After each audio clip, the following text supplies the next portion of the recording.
your host, Robert Joseph Garrison, and thank you for tuning in to the next installment of Are We There Yet? I'm your host, Robert Joseph Garrison. Been about 2.5, 3 months since I got a chance to do another show. I've been so busy with work and family and trying to get things together. I just haven't had time to do another show, and I apologize for that. A lot has happened over the last 3 months that we really got to get into. A lot of material we got to try to cover in a short amount of time, so I'd like to get into it. First of all, though, before I get into anything, I would like to let everybody know I used to do these shows and make a video and post them on metacafe.com. However, I'm going to discontinue using that site and posting everything in different parts over in YouTube. My YouTube channel is Robert J. Garrison, Garrison 2010. That's the name of my channel, Robert J. Garrison 2010. Also, pretty soon I'll be posting MP3s of my shows onto my blog at robertgarrison.wordpress.com. And there'll be a link where you can link up and hear the MP3 if you don't want to watch the video as well, and be able to download it as far as I know. I'm going to try to get all this technology worked out eventually. It's kind of difficult. But anyway, the first topic, also, if you have any questions, comments, concerns, you can shoot me an email at robertjgarrison@gmail.com. That's Robert J. Garrison, Garrison, @gmail.com. If you have any questions, comments, concerns, or topics that you would like to hear on future shows, shoot me an email, and I'll certainly try to get back to you as fast as I possibly can. Like I said, the first topic I'd like to talk about is all these natural disasters that has happened over the last 3 to 4 months. And it's almost like God's trying to tell us, hey, listen, I'm in charge here. You're not. Stop being arrogant, thinking you control everything. The first one was the earthquake in Haiti. Terrible, terrible earthquake. There was a lot of damage, a lot of death.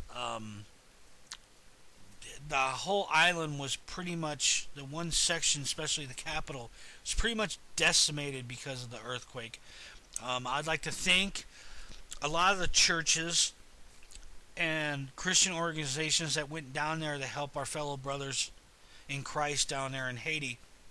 There was a lot of pain and anguish and hurting down there that our fellow Christians went down there and comforted, consoled, and helped out as much as they could. And for all those other churches that collected funds and everything to be sent to Haiti, I'd like to give out a shout out to them and say thank you for that. I know my friend Pastor Justin Kidd, his church took a collection over the last month or so, a month period, to send money down there to Haiti to help those people in Haiti get through these terrible, terrible, terrible times.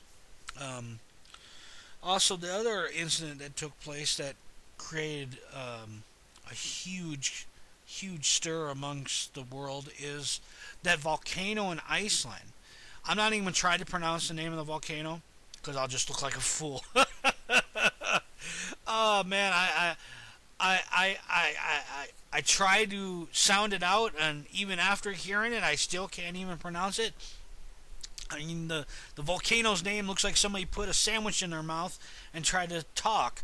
That's what it's the name sounds like. But anyway, this volcano erupted for well over a month, spewing ash, hot ash into the air, thousands of feet in the air, and it got into the atmosphere in the stream, and it came all the way down over Ireland and England and the western central part of Europe, and it created a standstill in Europe. No planes could leave, no planes could come in. They didn't want to fly the planes through the ash clouds because of the ash particles are really hard, and they would be able to they would create massive damage. They weren't really necessarily sure what would happen to the airplane engines if they flew through an ash cloud, other than there'd probably be massive damage. So they didn't want to take that risk of putting people's lives in jeopardy by having that happen. So they grounded all the airlines for well over a week, almost a week and a half, 2 weeks in some areas, and everything in Europe just stopped. We're a society where we want to go to places and we want to go to them now, and we want to get to them as fast as we possibly can. So we fly.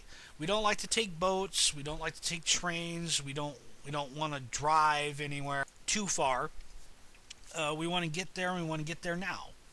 So a lot of things came to a standstill in Europe. A lot of commerce and trading and economic growth stopped in Europe because they couldn't transport their goods to different parts. They couldn't fly it. They couldn't, the logistics of the whole thing just basically stopped because we rely so much on the airline industry to move goods, services, mail, people, and everything like that. So a lot of the things in Europe was just basically covered with this ash cloud, where in some areas where it was snow and ash in Iceland, and it was black. It was like the sun was being blocked out. It was almost like an eclipse. And it's just amazing how we humans think that we're so intelligent and we're so smart and we're so savvy and we can do anything that we want in this world, and then something as simple as nature blowing up a volcano can totally interrupt absolutely half of the world,